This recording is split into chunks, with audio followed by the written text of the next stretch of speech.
Ini apa langkah hukum yang dilakukan oleh tim Hamdan Sati supaya pendaftaran ini bisa terwujud sehingga nanti pada akhirnya bisa MS memenuhi syarat dan ditetapkan menjadi calon bupati dan wakil bupati. Terima kasih Pak Hamdan. Saya pikir ini biar urusan hukum yang menyampaikan. Baik, terima kasih atas pertanyaannya.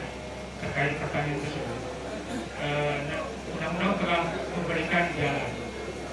Ini kita tetap sesuai prosedur, kita mendaftar ke KIP Aceh Tamiang, kemudian kita berikan kewenangan penuh kepada Komisioner KIP Aceh Tamiang untuk memeriksa seluruh berkas yang kami sampaikan kepada KIP Kabupaten Aceh Tamiang. Walaupun tadi beredar bahwasanya adanya aplikasi silon yang tertutup atau ditolak oleh KIP Aceh Tamiang, dikarenakan itu merupakan balasan dari surat permohonan kami sebelumnya untuk membuka aplikasi silon, karena silon ini sebenarnya sebagai alat bantu agar seluruh data calon, baik itu dari mulai legislatif kemarin hingga bupati hingga dan kepala daerah itu terekam dengan baik di server KPU.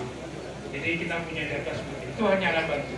Tapi jelas kami berpedoman kepada kanun bahwasanya ini tetap dilakukan secara manual.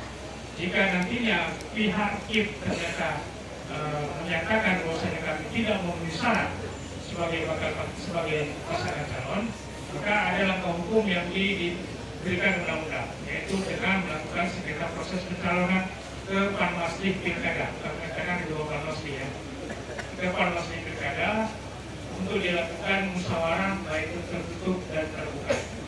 Kemudian nanti selanjutnya jika masih Panwasli memandang bahwasanya kami juga tidak memenuhi syarat, maka kami akan melakukan upaya hukum ke Pengadilan Tinggi Tata Usaha Negara Indonesia.